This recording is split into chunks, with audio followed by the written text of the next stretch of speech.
আজি আপোনালোকৰ মাজলৈ এটি কলডিলৰ ধুনীয়া ৰেচিপি লৈ আহিছোঁ। যদি এই ৰেচিপিটো এবাৰ বনাই খায় আঙুলি চেলেকিটো খাবই, বাৰে বাৰে বনাই খাবলৈ মন যাবই, ইমানেই সোৱাদ লগা হয়। এটা কলডিলৰ মই এফাল লৈছোঁ, এফালকৈ আগদিনাখনে বনাই খালোঁ, এফাল ৰৈ গৈছিল। এইখিনি বোলো এই ধৰণে বনাওঁ, ভিডিঅ' কৰি আপোনালোককো দেখুৱাওঁ।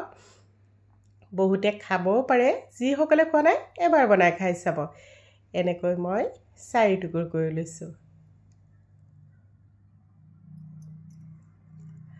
আনফালে কেৰাহীত পানী গৰম হৈ আছিল আৰু ফুটা থকা ঢাকনি এখন মই লৈছোঁ। এইখন আকৌ মোৰ ৰাইচ কুকাৰ আছিল, ৰাইচ কুকাৰত পোৱা। এইখন দিলেও আপোনালোকে খৰাহীও ল'ব পাৰে, ফুটা থকা খৰাহী ল'ব পাৰে, যিকোনো ফুটা থকা বস্তু ল'লে হ'ল। এতিয়া তাৰ ওপৰত বহাই দিছোঁ। আপোনালোকে সঁচাকৈ বেয়াকৈ কমেণ্ট নকৰিবা। এটা মই কলডিলৰ ৰেচিপি দিছিলোঁ, বহুতে কৈছে একো মছলা নোহোৱাকৈ বোলে কি ভাল লাগিব।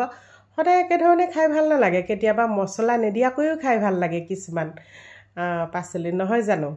সদায়তো আৰু মছলা দিয়ে যে ভাল লাগিব সেইটোওতো নহয়। যদি কিবা ভুল হয় আপোনালোকে আঙুলিয়াই দিব, মই একদম বেয়া নাপাওঁ। ভুল হ'লে কৈ দিব, কাৰণ ময়ো ইমান ওস্তাদ নহয় ৰন্ধা বঢ়াত। যিখিনি জানো আপোনালোকক দেখুৱাবলৈ চেষ্টা কৰোঁ। এয়া 10-15 মিনিটমান ৰখাৰ পিছতে বৰ ধুনীয়াকৈ সিজি গৈছে। থালি এখনত উলিয়াই লৈছোঁ। আনফালে আকৌ মছলা অলপ ৰেডি কৰি লৈছোঁ। পিঁয়াজ দিছোঁ, 2টা পিঁয়াজ দিলোঁ। এইফালে দিছোঁ কেইফোটামান নহৰু আৰু কেইটুকুৰমান আদা। এয়া পকা জলকীয়া দিলোঁ 3-4টামান, জ্বলাটো আপোনালোকৰ হিচাপত দিব। বিলাহী এফাল দিছোঁ।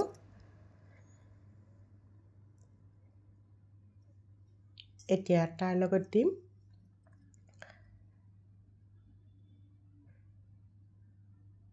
দেখুৱাইছোঁ কি দিছোঁ। মছলা উলিয়াইছোঁ, উলিয়াওঁতে দেৰি হৈছে।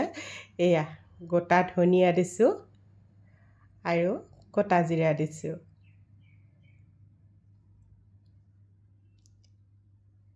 এইখিনি ধুনীয়াকৈ পেষ্ট কৰি ল'ম। কেইটামান জালুকো দি দিছোঁ। এইখিনি ধুনীয়াকৈ মিহিকৈ পেষ্ট কৰি ল'ম। ৰেচিপিটো অকণমান দীঘলীয়া হয়। এয়া এটা বাটিত মই বেচন লৈছোঁ, অকণমান হালধি দিছোঁ। এতিয়া দিছোঁ সোৱাদ অনুযায়ী নিমখ দি এইখিনি ভালদৰে মিহলাই লৈছোঁ। বেচনৰ এটা ঘোল বনাই লৈছোঁ। কলডিলটো যে মই 4 টুকুৰ কৰি লৈছিলোঁ, এতিয়া মই 8 টুকুৰ কৰি লৈছোঁ। এইদৰে কৰি ল'লে সুবিধা হ'ব। এয়া সৰু সৰু, ইয়াতকৈ সৰু টুকুৰা নকৰোঁ, ভাঙি যাব, নহ'লে এৰি যাব গোটেই। এইদৰে বেচনত লেটিয়াই লৈছোঁ গোটেইখিনি। আনফালে আকৌ কেৰাহীত তেল গৰম হৈয়ে আছে, তাতে এই টুকুৰাকেইটা বহাই দিছোঁ। জুইটো কমাই লৈ এইখিনি ভাজি লৈছোঁ। বৰ ভাল লাগে খাবলৈ। অকণমান কষ্ট হয়, টাইম লাগে, কিন্তু বনাই এবাৰ খাই চাব, জুতি লৈ চাবচোন। কলডিলৰ বহুত ধৰণৰ ৰেচিপি আছে। মই আকৌ একেধৰণে খাই থাকি বেয়া পাওঁ, বেলেগ বেলেগ জুতিৰে বনাই খাবলৈ মন যায়। এইখিনি মোৰ ভাজি লোৱা হৈ গ'ল।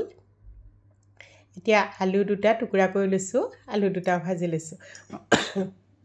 মন কৰিলে আলুটো দিব পাৰে, নিদিলেও কোনো কথা নাই, কিন্তু আলুটো দিলে ভাল লাগে খাবলৈ। আলুখিনিও ভাজি ল'লোঁ। ৰখি যোৱা তেলখিনিতে দিলোঁ পাঁচফোৰণ অলপ। এতিয়া দিছোঁ তাত পেষ্ট কৰি থোৱা মছলাখিনি। মছলাখিনি দি জুইটো বঢ়াইয়ে দিছোঁ, লৰাই আছোঁ। সেইদিনাখন যে গুৱাহাটীত পানী হৈছিল, পানী খচি খচি 2 কিলোমিটাৰমান যে আহিলোঁ, আকৌ কাহ চৰ্দিটো আৰম্ভ হৈ গৈছে। সেইদিনাখন বহুত পানী হৈছিল লখৰাৰ ফালে। মই ঘৰলৈ গৈছিলোঁ, আহোঁতে পানী খচি খচি আহিলোঁ।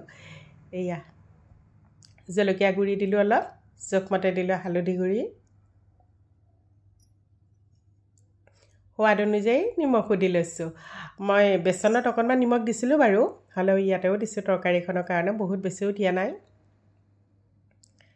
এতিয়া জুইটো বঢ়াই মছলাখিনি ধুনীয়াকৈ ভাজি আছোঁ।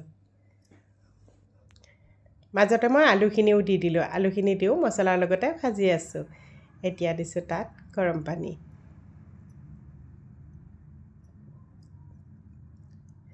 ভালদৰে এইখিনি লৰাই লৈছোঁ উতলিব দিছোঁ ধুনীয়াকৈ আলুখিনি সিজিয়ে গৈছে মই ভাজোঁতে আলুখিনি সিজাই লৈছিলোঁ এতিয়া সেই যে ভাজি থোৱা কলডিলখিনি সেইখিনি দি দিলোঁ এইদৰে যদি আলহীক বনাই দিয়ে প্ৰথমে ধৰিবই নোৱাৰিব নোখোৱালৈকে মাংসৰ পিছেই দিছেনে কলডিলেই দিছে ভালদৰে লৰাই দিছোঁ উতলিব দিছোঁ কালাৰটো দেখিছেনে ইমান ধুনীয়া আহিছে খাবলৈ সিমানেই টেষ্টি হয় মই ভইচো দি আছোঁ আৰু গৰম পানীও খাই আছোঁ নহ'লে কাহটো উঠি আহে বেছি কথা ক'লে কাহটো উঠে এইখিনি ভালদৰে লৰাই লৈছোঁ আৰু কালাৰ দেখিছেনে কালাৰ দেখিয়ে বাৰু খাওঁ খাওঁ লগা নাইনে এবাৰ টেষ্ট লৈ চাব আৰু ভিডিঅ'টো আপোনালোকে সম্পূৰ্ণকৈ চাব তেতিয়াহ'লেহে গম পাব কেনেকৈ বনালোঁ কি কৰিলোঁ এয়া নমোৱাৰ আগে আগে অকণমান দিছোঁ কচুৰি মেথি যদি নাথাকে ধনিয়া পাতো দিব পাৰে কাৰণ এতিয়া ধনিয়া পাত নাপায় যে কচুৰি মেথি দিছোঁ এয়া গেছ অফ মোৰ তৰকাৰী খাবৰ বাবে ৰেডি বাউল এটা লৈছোঁ বাউলটো তুলিয়াই লৈছোঁ এইদৰে আকৌ সজাই মেলি খাই ভাল লাগে যদি আপোনালোকে ভিডিঅ'টো চাই ভাল পাইছে এটা কমেণ্ট কৰিব আৰু যদি বেছিকৈ ভাল লাগিছে ভিডিঅ'টো শ্বেয়াৰ কৰি দিব এইখিনি উলিয়াই লৈছোঁ আৰু গৰম গৰম ভাতৰ লগত পৰিৱেশন কৰা খাবলৈ যে ইমান সোৱাদ হৈছিল আপোনালোকৰ বহুমূলীয়া সময় উলিয়াই ভিডিঅ'টো শেষলৈকে চোৱাৰ বাবে অশেষ ধন্যবাদ জনাইছোঁ